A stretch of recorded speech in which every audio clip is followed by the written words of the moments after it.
Before we start today's video, here's an important announcement. I'm giving away 50 plus free SOPs drafted by students studying at some of the best universities across the world. All you have to do is go to the pinned comments or description box to download them for free. So go check it out.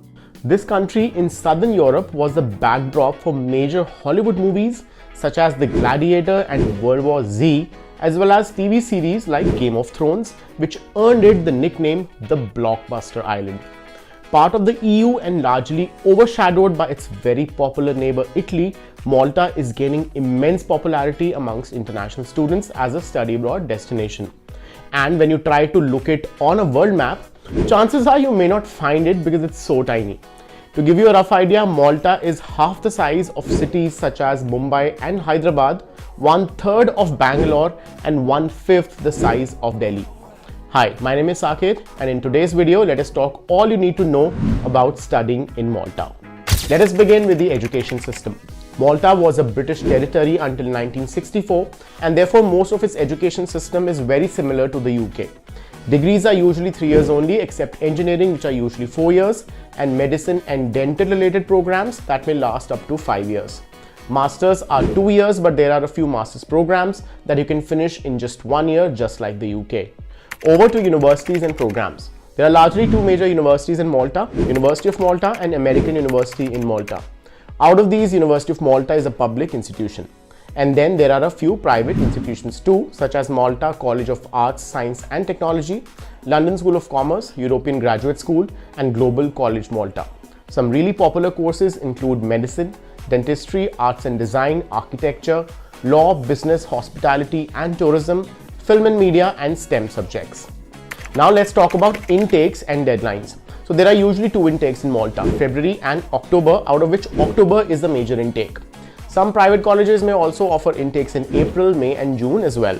I would encourage you to apply and start the process as early as 8 to 9 months before intake start date.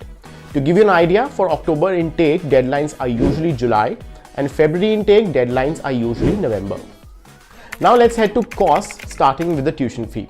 So as compared to most other European countries, tuition fee in Malta will be considerably much affordable, with bachelor's degrees ranging between 5,000 to 15,000 euros a year, which is roughly 4.5 to 13.5 lakhs, and master's degrees between 6,000 to 20,000 euros a year, roughly 5.5 to 18 lakhs.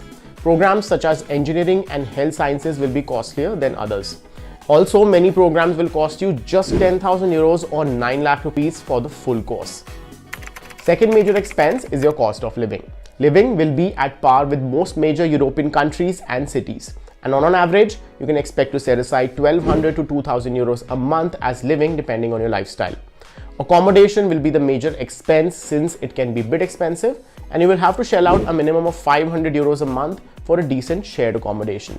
Student discounts will be available at major stores, and do note that it is mandatory to get health insurance too, which can range between 300 to 600 euros a year, so do set aside a budget for that. Now let us talk about university applications and documentation. So there is no centralized portal to apply for institutions in Malta, so you'll have to apply directly to the universities you wish to study at.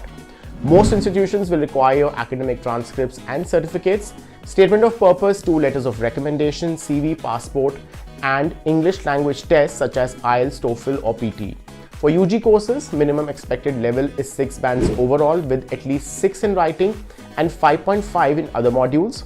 And for PG courses, 6.5 overall with minimum 6 in writing and 5.5 in other modules.